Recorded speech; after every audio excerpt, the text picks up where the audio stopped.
अस्सलाम वालेकुम नाजरीन, आप देख रहे हैं INN चैनल। मैं हूं शेख अहमद अली। इस न्यूज़ बुलेटिन में आइए नज़र डालते हैं दिन भर की बड़ी खबरों पर। वज़ीर आज़म नरेंद्र मोदी ने नेताजी सुभाष चंद्र बोस को उनकी यौम पैदाइश पर खिराज अकीदत पेश करते हुए मुल्क के नौजवानों से कहा कि वो तरक्की याफ्ता हिंदुस्तान की तामीर के लिए आराम की तलाश से दूर रहें और मेहनत और कारकर्दगी पर तवज्जो दें।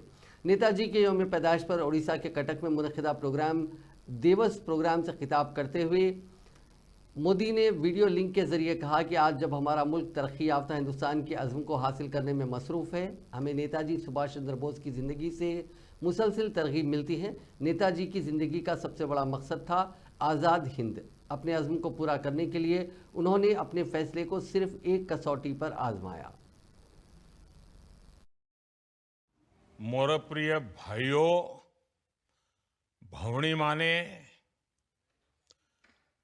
पराक्रम दिवस अवसर रे शुभेच्छा।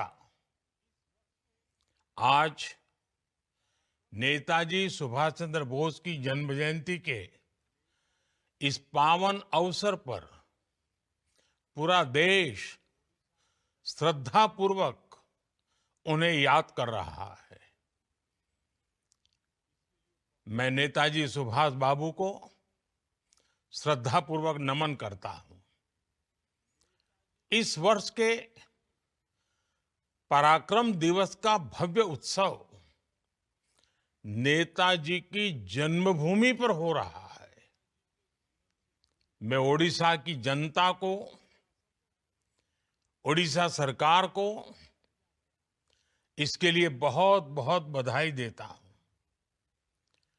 कटक में नेताजी के जीवन से जुड़ी एक विशाल प्रदर्शनी भी लगाई गई है। इस प्रदर्शनी में नेताजी के जीवन से जुड़ी अनेक विरासतों को एक साथ सहेजा गया है। कई चित्रकारों ने कैनवास पर नेताजी के जीवन प्रसंग की तस्वीरें उकेरी हैं। इन सब के साथ नेताजी पर आधारित कई पुस्तकों को भी इकट्ठा किया गया है। नेताजी की जीवन यात्रा की ये सारी विरासत मेरे युवा भारत, माय भारत को एक नई ऊर्जा देगी। साथियों, आज जब हमारा देश विकसित भारत के संकल्प की सिद्धि में जुटा है, तब नेताजी सुभाष के जीवन से हमें निरंतर प्रेरणा मिलती है। नेताजी के जीवन का सबसे बड़ा लक्ष्य था आजाद हिंद। उन्होंने अपने संकल्प की सिद्धि के लिए अपने फैसले को एक ही कसौटी पर परखा, आजाद हिंद। नेताजी एक समृद्ध परिवार में जन्मे। उन्होंने सिविल सर्विसेज की परीक्षा पास की। वो चाहते तो अंग्रेजी शासन में एक वरिष्ठ अधिकारी बनकर आराम की जिंदगी जीते, लेकिन उन्होंने आजादी के लिए कष्टों को चुना,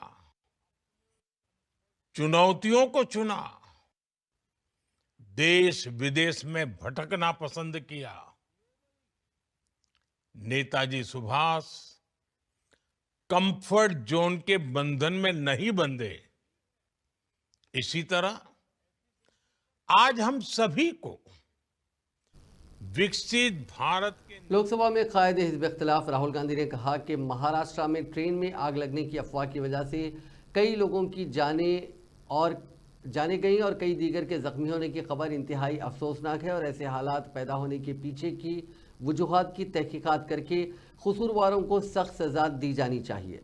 राहुल गांधी ने जुमेरात को कहा कि महाराष्ट्र के जलगांव में हुए हौलनाक ट्रेन हादसे में कई लोगों के हलाक और कई के जख्मी होने की खबर इंतहाई अफसोसनाक और परेशान कुन है। मैं सगवार खानदानों के तई अपने गहरी ताज़ियत का इजहार करता हूँ और ज़ख्मियों की जल्द सेहतयाबी की उम्मीद करता हूँ। हुकूमत और इंतज़ामिया को चाहिए कि वो इस बात को यकीनी बनाए कि ज़ख्मियों का बेहतरीन इलाज मुमकिन हो। मुंबई की एक अदालत ने मशहूर फिल्म हिदायतकार राम गोपाल वर्मा को चेक बाउंसिंग मामले में 3 महीने की जेल की सज़ा सुनाई। ये फैसला उनके नए प्रोजेक्ट सिंडिकेट के ऐलान से एक दिन कबल आया। गुज़िश्ता 7 बरसों से चल रहे इस मामले की समाअत के बाद अंधेरी मजिस्ट्रेट कोर्ट का यह फैसला सामने आया। हालांकि फैसला सुनाए जाने के वक्त राम गोपाल वर्मा अदालत में मौजूद नहीं थे। मजिस्ट्रेट ने हुक्म दिया कि फैसले के दिन मुल्जिम गैर हाजिर रहा, उनके खिलाफ गैर जमानती वारंट जारी किया जाए और मुताल्लिका पुलिस स्टेशन के तवस्सु से गिरफ्तारी की जाए। राम गोपाल वर्मा को जिस जुर्म के तहत सजा सुनाई गई वो नेगोशिएबल इंस्ट्रूमेंट एक्ट की दफ़ा 138 के तहत है। एक खबर के मुताबिक हिदायतकार राम गोपाल वर्मा को 3 महीने की सजा के साथ साथ 3,72,000 रुपये का मुआवजा भी देना होगा। मुआवजे की अदायगी नहीं करने की हालत में वर्मा को 3 महीने की मजीद जेल की सजा भुगतनी पड़ेगी। इस मामले में जून 2022 में राम गोपाल वर्मा को अदालत के जरिए 5,000 रुपये के पीआर और नगद सिक्योरिटी पर जमानत दी गई थी। मजिस्ट्रेट वाईपी पुजारी ने सजा सुनाते वक्त कहा कि फौजदारी ज़ाब्ता 1973 की दफ़ा 428 के तहत किसी भी सेट ऑफ का सवाल नहीं उठता, क्योंकि मुल्जिम ने ट्रायल के दौरान कोई वक्त हिरासत में नहीं गुजारा। तेलंगाना के डावोस में वर्ल्ड इकोनॉमिक फोरम में सरमायाकारी को राग़िब करने के नए रिकॉर्ड कायम किए गए। एक तारीखी कामयाबी में रियासत ने 1,79,000 करोड़ रुपए की सरमायाकारी हासिल की, जो उसकी तारीख में सबसे बड़ी है। गुज़िश्ता साल डावोस के दौरे के दौरान तेलंगाना ने 40,232 करोड़ रुपए की सरमायाकारी को राग़िब किया था। इस साल सरमायाकारी में 4 गुना इजाफा हुआ है, जो रियासत की बढ़ती हुई आलमी अपील को जाहिर करता है। तेलंगाना ने डावोस में चीफ मिनिस्टर रेवंत रेड्डी और वजीर सनत श्रीधर बाबू की क़यादत में आलमी तवज्जो हासिल की। तेलंगाना के वफद को तेलंगाना राइजिंग टीम का नाम दिया गया, जिसने दुनिया भर के सनती कायदीन के साथ इंतहाई कामयाब मुलाकातें की। हैदराबाद को फ्यूचर सिटी में तब्दील करने पर हुकूमत की तवज्जो मारूफ आलमी सनतकारों के साथ मजबूती से गूंज रही है। Young India skill university, regional ring road की तामीर और मेट्रो के तौसी मंसूबों समेत रियासत के मुस्तकबिल के हवाले से इक़दाम ने इस बड़े पैमाने पर सरमायाकारी की आमद में नुमाया ताउन किया। Telangana rising 2050 vision game changer के तौर पर उभरा है, जिसने हैदराबाद को सरमायाकारी की तरजीह मंजिल के तौर पर पोजीशन दी। रियासत के सरमायाकार दोस्त माहौल और इख्तराई पॉलिसियों ने उसकी आलमी साख को मजीद मुस्तहकम किया। तेलंगाना की हाल ही में ऐलान करदा क्लीन एंड ग्रीन पॉलिसी उसकी हमवार सनती पॉलिसियों के साथ बैनुल अक़वामी सरमायाकारों की तवज्जो हासिल कर चुकी है। वज़ीर आला रेवंत रेड्डी ने पुष्पा 2 फिल्म के प्रीमियर के दौरान हैदराबाद की आरटीसी क्रॉस रोड पर वाक़े संध्या थिएटर में भगदड़ से मुताल्लिक़ मामले पर डावोस में रद्द-ए-अमल ज़ाहिर किया। वज़ीर आला, जो आलमी माशी फोरम के इजलास में शिरकत के लिए इन दिनों डावोस में हैं, इस वाक़े के बारे में बाद सहाफ़ियों ने इस्तिफ़सार किया। इस पर रेवंत रेड्डी ने रद्द-ए-अमल ज़ाहिर किया। पूछे जाने पर कि क्या अदाकार अल्लू अर्जुन भगदड़ के लिए बराह रास्त जिम्मेदार हैं, तो रेवंत रेड्डी ने वजाहत करते हुए कहा कि प्रीमियर शो से 2 दिन पहले पुलिस ने उसकी इजाज़त देने से इनकार कर दिया था। इसके बावजूद अल्लू अर्जुन थिएटर गए। उनकी मौजूदगी ने शायकीन के एक बड़े हुजूम को अपनी तरफ मुतवज्जो किया, जिसके नतीजे में सिक्योरिटी अमला लोगों को एक तरफ ढकेलने लगा और भगदड़ मच गई। इस वाक़े में एक खातून की मौत हो गई। अगरचे अल्लू अर्जुन बराह रास्त मौत का सबब नहीं बने हैं, लेकिन वो तकरीबन 10 दिनों तक मुतासिरा ख़ानदान से बात करने में नाकाम रहे। इस मामले में कानून अपना काम करेगा। इस सवाल पर कि आंध्र प्रदेश के वज़ीर आला चंद्रबाबू नायडू ने तबसरा किया कि अल्लू अर्जुन को गिरफ्तार करना नामुनासिब है, पर रद्द-ए-अमल ज़ाहिर करते हुए रेवंत रेड्डी ने कहा कि चंद्रबाबू नायडू को अल्लू अर्जुन की गिरफ्तारी के पीछे की वजूहात के बारे में वजूहात का इल्म नहीं हो सकता। विप्रो हैदराबाद के फाइनेंशियल डिस्ट्रिक्ट के गोपनपल्ली में एक और नया IT सेंटर कायम करने के लिए तैयार है। उससे मजीद 5,000 अफराद को बराह रास्त और बिलवास्ता मुलाजमतें फराहम होंगी। डावोस में वर्ल्ड इकोनॉमिक फोरम के सालाना इजलास के दौरान वज़ीर आला रेवंत रेड्डी की टीम से विप्रो के एग्जीक्यूटिव चेयरमैन रिशत प्रेम जी की मुलाकात के बाद ये ऐलान किया गया।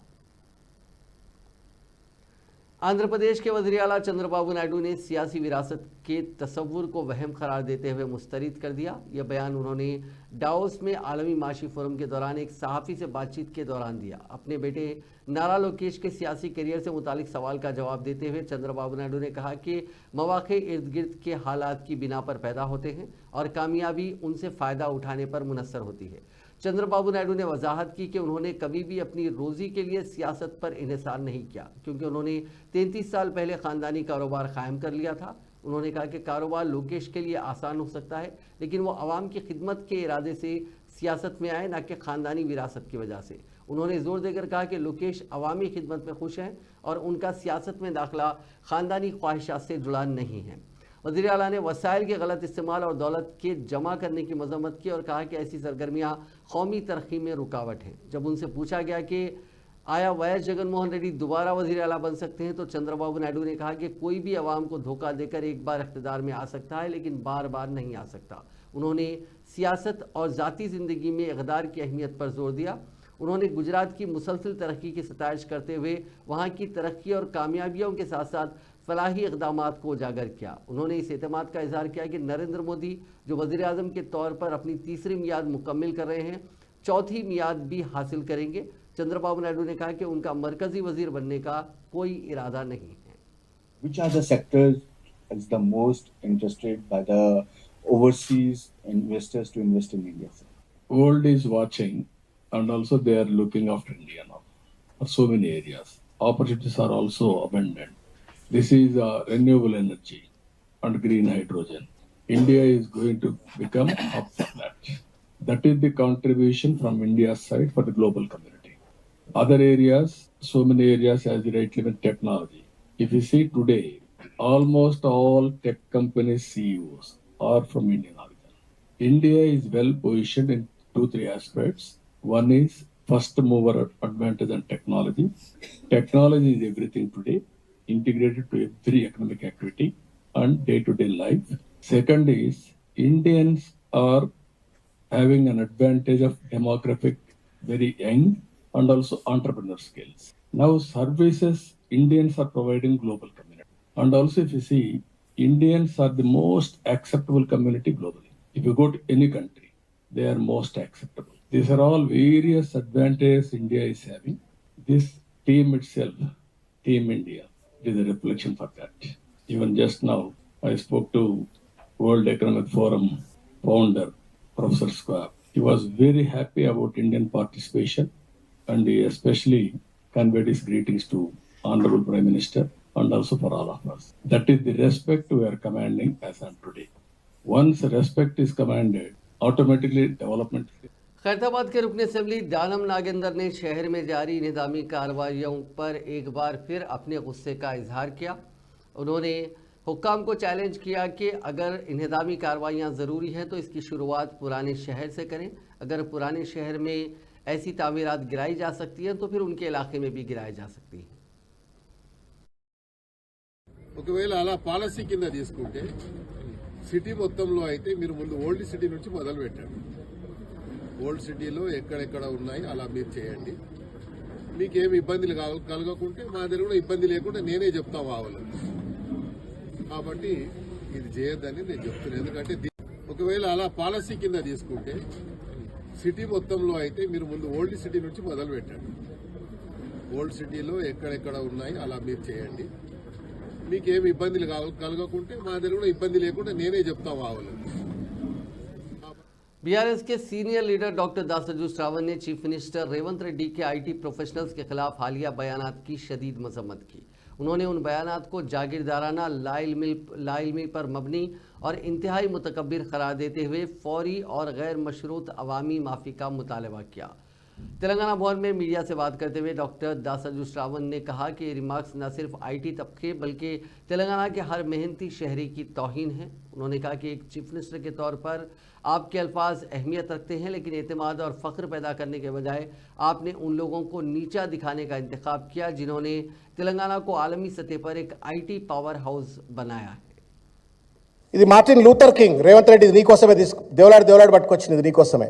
మార్టిన్ లూథర్ కింగ్ ఏమంటాడంటే no work is insignificant, all labour that uplifts humanity has dignity and importance and should be undertaken with painstaking excellence అని చెప్పని మార్టిన్ లూథర్ కింగ్ చెప్తాడు. అదేవిధంగా మహాత్మా గాంధీ ఏం చెప్తాడంటే, ఆయన చరకాను స్వాతంత్ర సమర ఉద్యమంలో భాగంగా చరకాను ఇంట్రడ్యూస్ చేస్తూ ఆ చరకాను పాపులరైజ్ చేయడం కోసం అని చెప్పని ఆయన ఒక మాట చెప్తాడు. A plea for the spinning wheel is a plea for recognising the dignity of labour. చరకాను తిప్పడం అంటే అదేదో చరకాను తిప్పడం కాదు, కానీ ఆ డిగ్నిటీ ఆఫ్ లేబర్ను గుర్తించినట్టు గౌరవించినట్టు అని చెప్పని మహాత్మా గాంధీ గారు చెప్తారు. గాంధీ పెట్టిన పార్టీలో ఉన్నావు కదా రేవంత్ రెడ్డి, ఏం సొల్లయా ఇది, ఏం సొల్లిది? నా గాంధీ అంటే గౌరవం లేకపోయా, నా మార్టిన్ లూథర్ కింగ్ అంటే గౌరవం లేకపోయా, ఒక ఫ్యూడలిస్ట్ మనస్తత్వంతో, ఒక అరగన్స్ తో, ఇగ్నరెన్స్ తో అంతర్జాతీయ వేదికల మీద కేటీఆర్ గారి పైన అక్కసు ఉంటే ఇంకో రకంగా తీర్చుకోవచ్చు. కానీ దానికోసం నువ్వు ఐటీ ఉద్యోగులను పట్టుకొని వర్కర్లు అని చెప్పని వాళ్ళను తులనాడేటువంటిది ఎంతవరకు ఔచిత్యం అవుతుంది, ఎంతవరకు విఘ్నత అవుతుందో రేవంత్ రెడ్డి ఆత్మవిమర్శ చేసుకోవాలని చెప్పి నేను కోరుతా ఉన్నాను. నేను ఈ లెటర్లో మీరు చూసినట్టయితే ఈ లెటర్లో పైన ఆల్ లేబర్ హ్యాస్ డిగ్నిటీ అని చెప్పని ఇది ఒక మార్టిన్ లూథర్ కింగ్ సంబంధించినటువంటి ఒక స్పీచ్లన్నీ కూడా కంపైల్ చేసిన ఒక బుక్. నేను రేవంత్ రెడ్డి గారికి అప్పీల్ చేస్తున్నా, నువ్వు కొనుక్కోకపోతే నేనైనా కొని పంపిస్తా. ఇది నీకు 1700 రూపాయలు ఏమో అవుతుంది, పేపర్ కవర్ అయితే 5-6 వేలు ఏమో హార్డ్ బౌండ్ అవుతుంది, అమెజాన్లో దొరుకుతున్నది. ఇది all labour has dignity, Martin Luther king junior. ఈ పుస్తకం చదువు ఒకసారి. సొల్లు మాటలు మాట్లాడడం కాదు ముఖ్యమంత్రి. ఐటీ ఉద్యోగులను పట్టుకొని వాళ్ళు వర్కర్లు, మేము లీడర్లు అని చెప్పని నువ్వు వాళ్ళను తూలనాడే ప్రయత్నం చేస్తా ఉన్నావు. ఎంతవరకు న్యాయం రేవంత్ రెడ్డిది? శ్రమ తెలియదు నీకు, ఎందుకంటే మంది శ్రమ మీద నీ రాజకీయ సౌదాలను నిర్మించుకున్నావు కాబట్టి నీకు శ్రమ తెలియదు. మాలాంటి వాళ్ళ కష్టం మీద ముఖ్యమంత్రి అయినావు రేవంత్ రెడ్డి. నువ్వు ఎలా అనేక మంది, నాకు బాగా గుర్తు, ఎంత దుర్మార్గమైన ఒక ఫ్యూడలిస్ట్ మనస్తత్వంతో రేవంత్ రెడ్డి గతంలో మాట్లాడినా నేను ఒకసారి గుర్తు చేస్తున్నా. ఒకటే కులపొల్లు అన్ని రాజకీయ పార్టీలు రాజకీయాలు చేయాలా, ఒకటే కులపోళ్ళు వాళ్ళే అధినేతలుగా ఉండాలా, ఇంకో ఏ కులపోరు కూడా రాజకీయ. हैदराबाद शहर के कमिश्नर ऑफ पुलिस सीवी आनंद ने एलबी स्टेडियम में सालाना खेलों और गेम्स 2025 के दौरान क्रिकेट खेली। सीवी आनंद क्रिकेट के शौकीन हैं, वो India national under 19 cricket team का हिस्सा रह चुके हैं और हैदराबाद क्रिकेट टीम की भी नुमाइंदगी कर चुके हैं।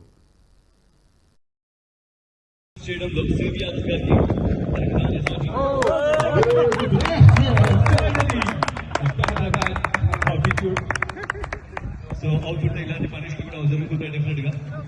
సో విధులకు ఆటంకం కల్పిస్తారు, ఈ విధంగా జరుగుతుంది.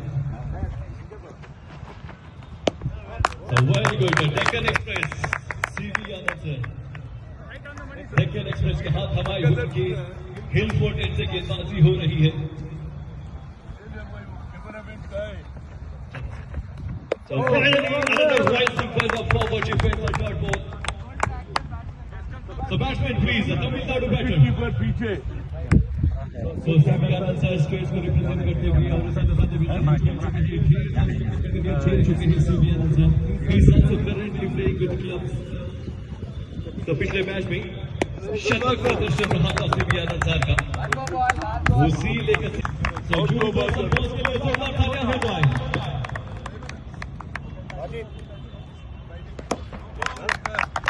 So very good performance defense. Fast, Jalo. Now, Mr. Yusuf, please, captain of the Sri Lankan team. Captain of the Sri Lankan team, and request Hanman Rasul, please. The ball आएगा. The between the football यहाँ पर प्रदर्शन करते हुए CV Anand ji. आप देखिए looking shot के साथ बॉल. So matches खेल चुके हैं सीवी आनंद से. इनके सुरभि सीवी बिहार आरसीबी को रिप्रेजेंट कर रहे हैं. काफी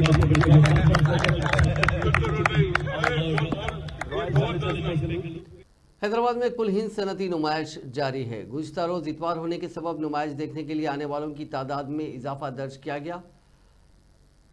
माफ़ कीजिएगा, गुज़िश्ता रोज़ इतवार नहीं बल्कि चारशंबा था, इसके सबब नुमाइश देखने के लिए आने वालों की तादाद में इजाफा दर्ज किया गया। इस नुमाइश में कई स्टॉल्स लगाए गए हैं। कश्मीर से कन्याकुमारी तक के ताजरीन ये स्टॉल्स हर साल लगाते हैं। कई अफराद ने कहा कि वो बच्चों को तफरीह के लिए इस नुमाइश में ले आए हैं। बाद अफराद ने कहा कि कश्मीरी स्टॉल्स और लखनवी अशिया उनकी पसंद की चीज़ें हैं। इस नुमाइश पर आवाम के रद्दअमल में इजाफा हुआ है। जारिया साल हैदराबाद में Indian national centre for maritime information को इदारों के ज़मरे में सुभाष चंद्र बोस उपाध्याय प्रबंधन अवार्ड के लिए मुंतखब किया गया। इस इदारे को आफात समावी से निपटने के शोबे में खिदमात के लिए अवार्ड के लिए मुंतखब किया गया। मरकजी हुकूमत ने मुल्क में डिज़ास्टर मैनेजमेंट में अफराद और इदारों की तरफ से फराहम की जाने वाली बेलौस खिदमात को तस्लीम करने और उनके एजाज़ के लिए ये सालाना अवार्ड्स कायम किए हैं। सरकारी आदाद व शुमार बताते हैं कि मुल्क में आफात के वक्त नुकसानात को रोकने के लिए किए गए हालिया इक़दाम की वजह से जानी नुकसान में नुमाया कमी आई है। ये अवार्ड, जिसका ऐलान हर साल एक ही दिन किया जाता है, इसके तहत इदारों को 51 लाख रुपए और अफराद को 5 लाख रुपए के नगद इनाम के साथ एक यादगारी निशान भी दिया जाता है। पटनचेरू असेंबली हल्के में कांग्रेस पार्टी के एक ग्रुप ने बीआरएस से कांग्रेस में शामिल होने वाले रुकन ने असेंबली महिपाल रेड्डी के खिलाफ जबरदस्त एहतजाज किया। एमएलए कैंप ऑफिस में तोड़फोड़ कर दी। बताया जाता है कि बीआरएस से जीतकर कांग्रेस में शामिल होने वाले एमएलए महिपाल रेड्डी के खिलाफ कांग्रेस के पुराने कैडर जो काटा श्रीनिवास गौड़ के हामी बताए जाते हैं, उन्होंने जबरदस्त एहतजाज किया।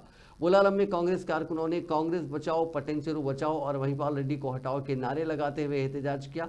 उन्होंने इल्ज़ाम लगाया कि एमएलए महिपाल रेड्डी ने कांग्रेस के पुराने कायदीन को गालियां दी। मुजाहिरीन ने एमएलए के कैंप ऑफिस में मौजूद कुर्सियों को तोड़ा और इल्ज़ाम लगाया कि रुकन असेंबली अपने हामियों के साथ मिलकर कांग्रेस के पुराने कायदीन पर हमले कर रहे हैं। उन्होंने मुतालबा किया कि पुराने और नए कायदीन के दरमियान मसले को हल किया जाए। एहतजाज बढ़ने पर पुलिस ने पटनचेरू चौराहे पर बड़ी तादाद में फोर्सेस तैनात कर दी।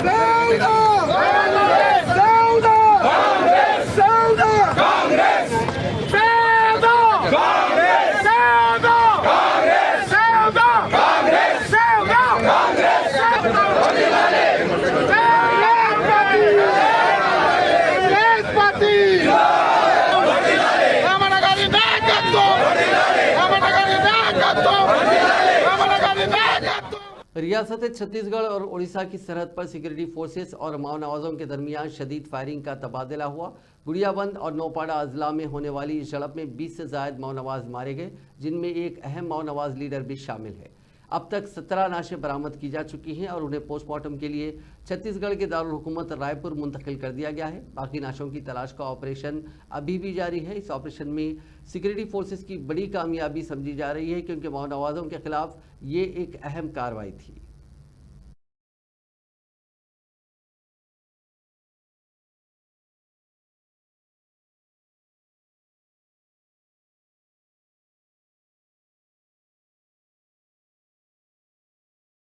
तो गरियाबंद जिले के मैनपुर थाना अंतर्गत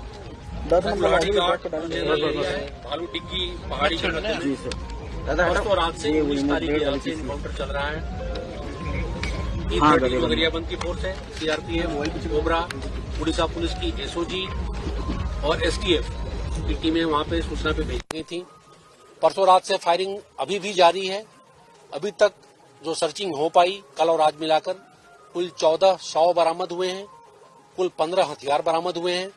हथियारों में आप देख सकते हैं इंसास, एसएलआर, 303, रिवॉल्वर जो कि पुलिस स्टॉक्स होते हैं उस तरह के वेपन्स हैं और कुछ कंट्री मेड वेपन्स हैं। भारी मात्रा में कारतूस, बीजीएल लॉन्चर जो होता है और उसके भी राउंड्स, काफी सारे लिटरेचर और दैनिक उपयोग की जो सामग्री होती है वो बरामद हुई है, जो डिस्प्ले पे आपके राइट में रखा हुआ है। ये बहुत ही आंध्र प्रदेश के राजमंड्री में प्राइवेट ट्रैवल्स की बस उलट गई। इस हादसे में एक शख्स हलाक और 24 अफराद जख्मी हो गए। 3 की हालत तशवीशनाक बताई जाती है। जराये के मुताबिक प्राइवेट ट्रैवल्स की बस जो विशाखापट्टनम से हैदराबाद जा रही थी, उसके ड्राइवर ने उसका तवाजुन खो दिया, जिसके नतीजे में ये बस सड़क पर उलट गई। मशरकी गोदावरी जिले के एसपी ने मकामी हादसा का मुआयना किया और राहत के इक़दाम किए। बस को 2 क्रेनों के जरिए सड़क से हटाया गया।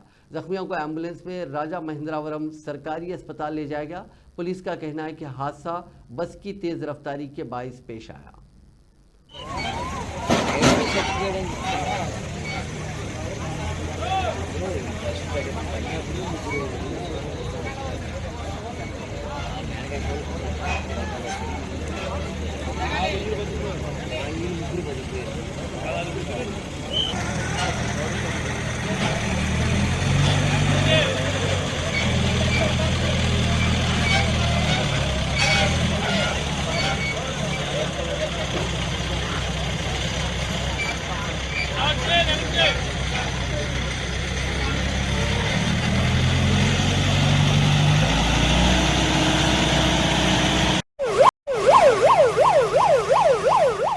जिले करनूल के अदोनी की जिनिंग फैक्ट्री में बड़े पैमाने पर आग लग गई। शॉर्ट सर्किट के बायस आग भड़क उठी, जिसमें करोड़ों रुपए मालियत की कपास और बीज जलकर खाकस्तर हो गए। फायर ब्रिगेड के अमले ने काफ़ी जद्दोजहद के बाद आग पर काबू पाया। इस वाक़े में कपास लाने वाले किसानों की बोलेरो गाड़ियां भी जल गई। फैक्ट्री के मालिक प्रशांत ने बताया कि वाक़े में 12 करोड़ रुपए का नुकसान हुआ है।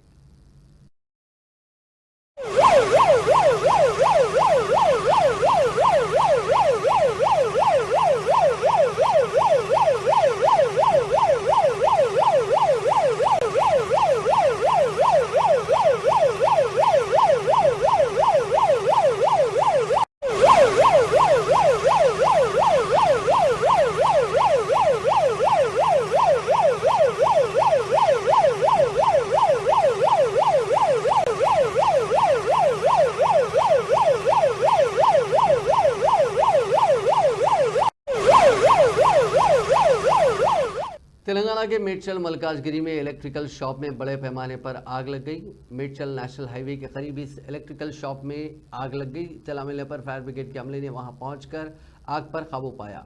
इब्तदाई अंदाजे के मुताबिक आग शॉर्ट सर्किट की वजह से लगी है। इस वाक़े में किसी की मौत या फिर किसी के झुलसने की कोई इत्तला नहीं मिली। आग के साथ कसीब धुआं भी नजर आया। आंध्र प्रदेश के अनंतपुर में एक इंटरमीडिएट तालिबे इल्म क्लास में पढ़ रहा था कि बगैर किसी वजह अचानक उसने अपने जूते उतारे और क्लास के बाहर जाकर बालकनी से छलांग लगा दी। इस वाक़े की वायरल वीडियो में देखा जा सकता है कि चरण दीगर तुलबा के साथ क्लास में बेंच पर बैठा था। उसने अचानक अपने जूते उतारे और क्लासरूम से बाहर गया और कॉलेज बिल्डिंग की तीसरी मंजिल से नीचे छलांग लगा दी। चरण, जो कि शदीद जख्मी था, अस्पताल ले जाने के दौरान जान की बाजी हार गया। चरण की मौत के बाद वालिदैन सदमे से दो चार हैं। माहिरीन के मुताबिक पढ़ाई को लेकर ज़्यादा जहनी दबाव की वजह से तालिबे इल्म अक्सर इंतहाई कदम के लिए मजबूर हो जाते हैं। इसीलिए वालिदैन को अपने बच्चों के साथ पढ़ाई को लेकर ज़्यादा सख्ती नहीं करनी चाहिए। बिहार की स्पेशल विजिलेंस यूनिट ने जुमेरात को मगरबी चंपारण के district education officer Rajnikant Praveen के मकान पर धावे किए। उन पर इल्ज़ाम है कि उन्होंने अपनी आमदनी से ज़्यादा जायदाद जमा की है। ये दावे बटिया, दरभंगा, मधुबनी, मुजफ्फरपुर और पटना में किए गए। बुटिया में उनकी रिहायशगाह से बड़ी मिकदार में बेहिसाब नकदी बरामद हुई। हुक्काम ने रकम गिनने वाली मशीनों का इस्तेमाल किया। प्रवीण बटिया, दरभंगा और मधुबनी में ज़िला तालीमी अफसर के तौर पर तैनात रह चुके हैं। उनके खिलाफ इस बात की तहकीकात हो रही है कि उन्होंने अपनी आमदनी से ज़्यादा दौलत कैसे जमा की। खम्मम को कोहर ने अपनी लपेट में ले लिया है। कोहर की वजह से रास्ता साफ नज़र नहीं आ रहा है, जिसकी वजह से गाड़ी सवारों को शदीद मुश्किल सूरत हाल का सामना है और ये गाड़ी सवार अपनी गाड़ियों की हेडलाइट्स खोलकर गाड़ियां चलाने पर मजबूर हैं। मकामी अफराद ने बताया कि गुज़िश्ता के बरखिलाफ इस साल खम्मम में ज़ायद कोहर देखी जा रही है।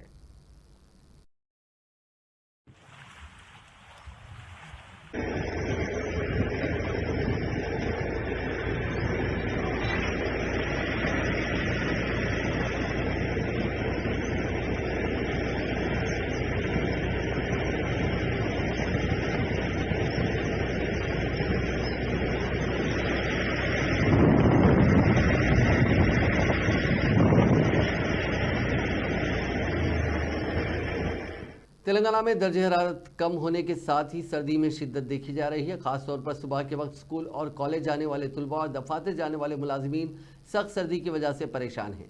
जुमेरात को रियासत के कई अजला में घना कोहर छाया गया था, जिससे आवाम को परेशानी हुई। यादाद्री भुवनगिर जिले के राजापेट मंडल में कोहर के बाद एक कार हादसे का शिकार हो गई। धुंध की वजह से सड़क नजर न आने पर कार नदी में जा गिरी, ताहम गाड़ी में सवार तमाम अफराद महफूज रहे। मेडचल जिले के मेडीपली मंडल में सुबह 9 बजे तक कोहर बरकरार रहा। वरंगल हाईवे पर भी धुंध की वजह से गाड़ियां नजर नहीं आ रही थी। नाजरीन, इस न्यूज़ बुलेटिन में बस इतना ही। आप देखते रहिए INN चैनल।